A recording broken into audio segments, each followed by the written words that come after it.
Fala pessoal, bom dia, tudo bom? Estamos aqui para mais um ACFIT Podcast. Para quem ainda não me conhece, eu sou Ian Carneiro, responsável pela parte de comunicação e marketing aqui da Academia ACFIT.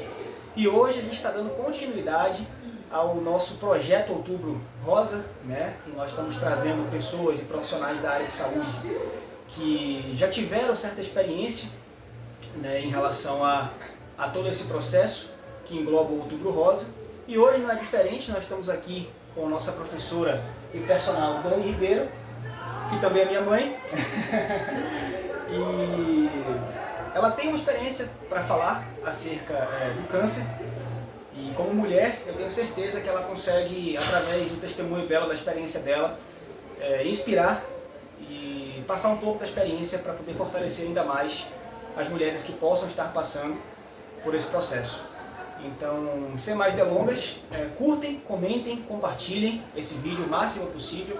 Lembrando que esse mês em especial, a gente não está só compartilhando com o intuito de levar a Academia ACFIT a mais pessoas, mas estamos compartilhando com o intuito de levar informação acerca de um tema tão importante que é a prevenção e os cuidados contra o câncer, né? Então, Dani, por favor, se apresente um pouquinho. Fale um pouquinho sobre quem é Dani Ribeiro, a profissional Dani Ribeiro, a pessoa Dani Ribeiro, a mãe Dani Ribeiro. Oi, gente, vou dividir essa experiência com vocês, tá? Foi uma experiência difícil no momento, porém vencedora, tá? E eu preciso dividir essas expectativas que eu tive, essas vitórias que eu tive e que eu tenho até hoje ao longo da minha vida, né? Eu sou profissional de educação física, aos 17 anos eu entrei na faculdade, eu já tinha consciência de que era isso que eu queria, né? Eu sou formada, sou pós-graduada também e caí aqui em Itaipava e vim morar aqui há 3 anos, né? E assim, foram momentos, realmente receber o diagnóstico foi uma avalanche de emoções, tá? Um turbilhão de dúvidas, de incertezas, onde eu não sabia o que iria acontecer. Só para a gente ficar um pouco ciente da gravidade, né? Enfim, existe uma infinidade de cânceres que as pessoas, né, que atingem o ser humano. Onde foi o seu câncer? O que foi que você enfrentou em relação a isso? A princípio, não era câncer, toda a biópsia que eu fazia dava benigno e ele foi diagnosticado como um nódulo na tireoide, onde eu precisaria retirar a tireoide. Mas eu fiz 8 punções e as 8 punções deram benignas, tá? E, para nossa surpresa, durante a cirurgia foi detectado algo de errado e não era benigno. Era um câncer avassalador e eu tive que internar e fazer a segunda cirurgia com 15 dias apenas. Eu estava com dreno ainda e tive que internar de imediato. Então ficou pior ainda nesse momento. Mas tudo foi feito com muita rapidez e tudo deu certo. Então o diagnóstico precoce, ele é essencial. É essencial. Né? Essencial. E a gente entra num tema crucial também. Sim, era só um nódulo onde eu precisava retirar. Isso. E se eu não tivesse feito essas investigações, eu não teria chegado até onde eu cheguei. E eu haveria entrado num processo mais difícil. Uhum. É por isso que a gente sempre fala que o autoexame, né, falando especificamente sobre o Outubro Rosa, né, que é a questão do câncer de mama, o autoexame ele é crucial. Ele é crucial, né? Ele é essencial. O câncer de mama, você tem a possibilidade de fazer um autoexame, detectar algum nódulo, ou de repente até o marido detectar alguma coisa, né? Ou a companheira detectar alguma coisa, e etc. Mas eu acredito que o corpo ele dá sinais. Então, ele dá sinais. Então, no meu caso, eu já tinha verificado um nódulo aqui. Foi perceptível ao toque. Foi perceptível ao toque. Eu percebi que tinha algo de errado. Imediato eu procurei um endócrino. Né? Foi o qual me pediu os exames e aí, até então, não era nada demais. Né? Até então, da primeira cirurgia. Aí nós passamos para a segunda fase. Eu lembro por alto disso, tá, gente? Na época eu tinha 7 aninhos só. Mas em nenhum momento eu deixei a doença me vencer. Eu vivi a minha cura. Eu não vivi a minha doença, tá? Essa frase ficou na minha vida muito focada. Né? Eu tinha um filho de 7 anos, eu tinha apenas 33 anos, né? Não foi um câncer porque eu descuidei da minha saúde, não foi, né? Existem tipos de câncer de várias ramificações, esse não foi. E entrando então na pauta da atividade física, né? Sim. Você, posso afirmar, sempre foi uma pessoa extremamente ativa na questão de atividade física. Você é bailarina, é profissional, sim, você sim, é professora de educação física, você foi atleta enquanto criança, enquanto adolescente. Sim. E como que o exercício físico, tá? O exercício físico, como que ele interferiu aí na sua recuperação, desde o processo que você descobriu o câncer, né? O processo que você passou pelo tratamento, porque eu imagino que o corpo ele sente muito. Você fez um tratamento muito intensivo. Eu fiz um tratamento extremamente agressivo. E sim. Nesse processo todo, tanto do tratamento quanto de recuperação do câncer, como que o exercício físico foi importante nesse processo para você? Então, eu nunca deixei de fazer atividade física. Como meu filho falou, eu sou bailarina também formada e eu sempre gostei, né, de cuidar bem de mim. Eu entendo que esse cuidado ele é essencial para várias coisas, porque quem não tem tempo para cuidar da própria saúde vai ter que arrumar um tempinho para cuidar da própria doença. Então eu sempre digo para os meus alunos isso, né? Então assim, o que aconteceu naquele momento? Eu vinha de uma memória muscular intensa, né? Eu já vinha de muitas atividades físicas, eu fui atleta de handball, então assim, eu já trabalhava o meu físico, já trabalhava a minha parte aeróbica. Então nesses momentos que eu fiquei internada, eu estava a todo momento fazendo atividade física. O médico entrava na sala e dizia que era inédito aquilo, né? Porque um diagnóstico de câncer que você vai ter que operar de imediato não foi uma coisa fácil, né? Mas como eu já falei, eu não deixei a doença vencer este processo. Eu não vivi a doença, eu vivi a minha cura. Eu sabia que eu ia ser curada, porque eu primeiro entreguei nas mãos de Deus e a minha parte eu fiz. Porque o possível é para mim, o impossível é para Deus, né? São estes pilares que eu tenho na minha vida em tudo, né? Em todos os sentidos. Então, a educação física, ela entrou na minha vida, a atividade física, ela entrou na minha vida e desde então ela não saiu mais. E eu gostaria que fosse assim na vida de todo mundo. Houveram momentos que o exercício físico começou a se tornar um desafio para você? Manter aquela rotina, apesar dos tratamentos, o corpo começa a ficar cansado, bate enjoo, bate desânimo, o psicológico abala. Houve algum momento que foi desafiador e como você lidou com essas dificuldades e mesmo assim conseguiu manter essa rotina ativa de exercícios físicos? Então, o médico dizia que eu não podia fazer, que eu não deveria fazer, que eu deveria respeitar o meu corpo. Mas o meu corpo pedia atividade física, a minha mente pedia atividade física, né? Porque a educação física é o quê? É corpo e mente, né? Então assim, a gente não vive separado uma coisa da outra, é o bem-estar físico e mental.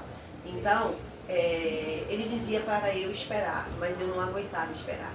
Até para alívio dos sintomas da quimioterapia, da iodoterapia e da radioterapia, porque eu precisei fazer os três, porque até então era um câncer muito raro, o que aconteceu?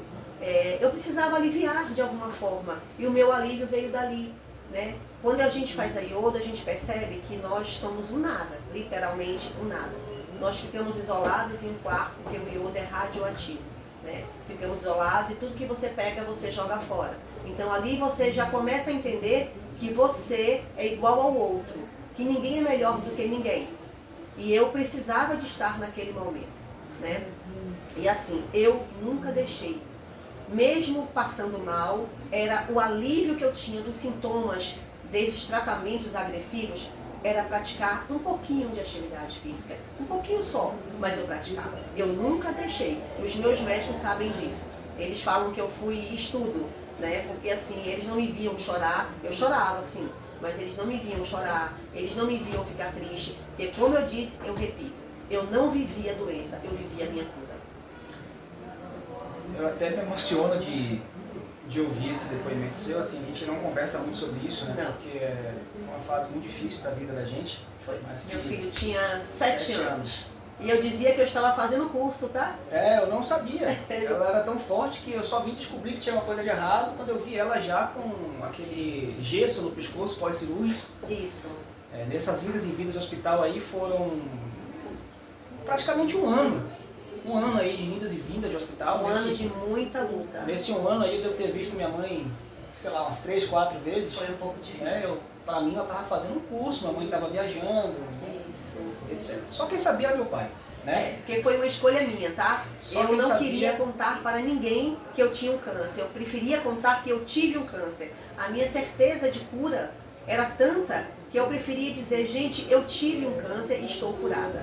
E nesse processo também, acho que eu tenho certeza que o apoio do meu pai foi incondicional. Incondicional. Nós temos que buscar ajuda, nós temos que pedir apoio, estar rodeado de pessoas que nos amam, né? E eu, nesse momento, foi a minha escolha, tá? Eu precisei ficar sozinha para entender muitas coisas na minha vida. Eu acho que é por isso que hoje, quem me conhece sabe, eu abraço muito, eu beijo muito, eu valorizo muito o ser humano.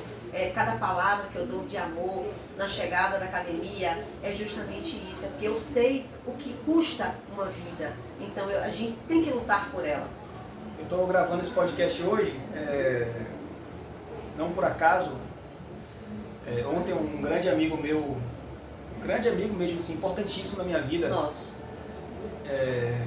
Me ligou, né, e me disse que está com diagnóstico de leucemia. Foi diagnosticado ontem, inclusive. Deixo até um grande beijo, um grande abraço para ele, o Davi Dias, né? E isso me fez pensar sobre a importância, né, de como as pessoas ao redor, porque de repente você está vendo esse podcast, está ouvindo esse podcast, você não tem câncer, né? Você nunca teve, mas você conhece alguém, você tem um parente que tem câncer, você está enfrentando esse processo. Então eu te pergunto agora, Dani,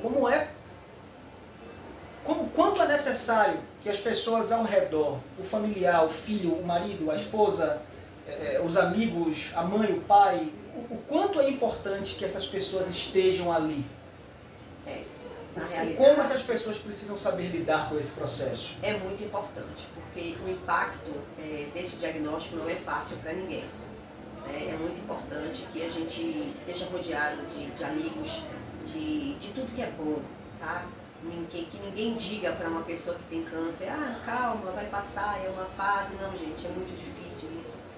Só quem viveu sabe, né? Então, assim, foram momentos intensos, de muitas incertezas e muita tristeza na minha vida, mas também receber o laudo de que eu estava curada em nome de Jesus foi importantíssimo, tá? Como eu já falei, o pilar da minha vida, a atividade física e Deus. Então, entrega para Deus e faz a sua parte.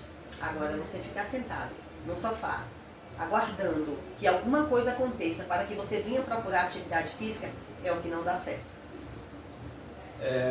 E nesse processo todo, passou. Passou.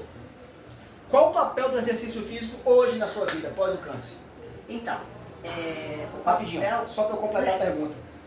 Tiveram mudanças na forma como você vê a atividade física hoje, tendo passado por uma doença que te limitou fisicamente, que te incapacitou momentaneamente, que abalou suas estruturas, né? Hoje, mudou a forma como você enxerga a atividade física, a profissional antes, porque você já era profissional antes, já era profissional. E a profissional pós o câncer?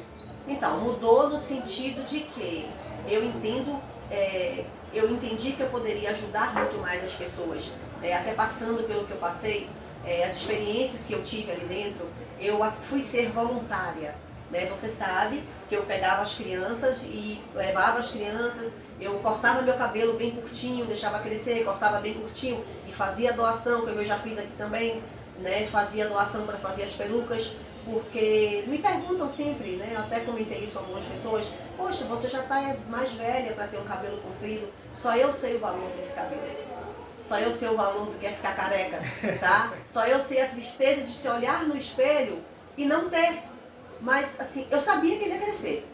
De tudo isso, o que é que ficou? A força de vontade. Eu acho que o ser humano precisa encarar e ter força de vontade. E não se deixar, eu vou morrer porque eu tenho essa doença. Não, eu vou lutar enquanto eu tenho essa doença. É diferente, são pensamentos diferentes. E a atividade física, ela me aliviou muito, muito, muito mesmo. No sentido emocional, eu não posso nem dizer o quanto, tá? Mas eu queria extravasar aquele momento de incerteza, de tristeza, e eu consegui.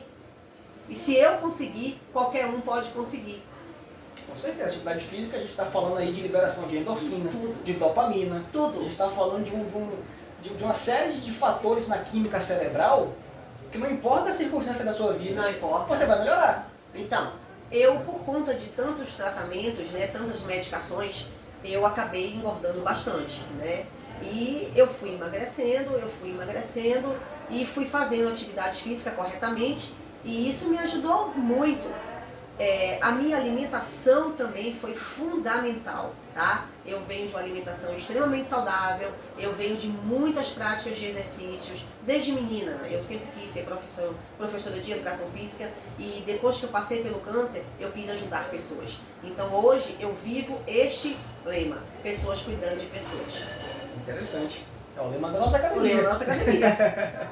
E nesse ainda, dentro desse né? Sim, sim. Desse aspecto, que conselho então você daria para as mulheres que estão passando por um diagnóstico de câncer? Especialmente sobre a importância da autoobservação, de observar o próprio corpo, de um autoexame. Isso. Percebam, porque o corpo dá sinais, tá? E não deixe chegar no extremo para você procurar uma academia. Né? Hoje, cientificamente, é mais do que comprovado que a atividade física serve como remédio. Né? Então, assim, quando eu passei por esse processo, eu engordei muito, as minhas taxas hormonais ficaram completamente desequilibradas, hipertensão, diabetes, fica tudo. Meu açúcar foi lá para cima. Então, assim, de que maneira eu consegui regular tudo isso? Claro, a medicação entrou, mas eu entrei também com atividade física, né? Eu disse ao médico que eu não gostaria de parar e mesmo debilitada, eu conseguia fazer, eu dava o meu melhor. Eu não faria, claro que eu não conseguia todos os dias com o mesmo empenho, mas eu conseguia sim, e eu fiz sim. E o conselho maior que eu posso dar para vocês é que, se eu pudesse encapsular os exercícios físicos ali dentro, né, eu faria.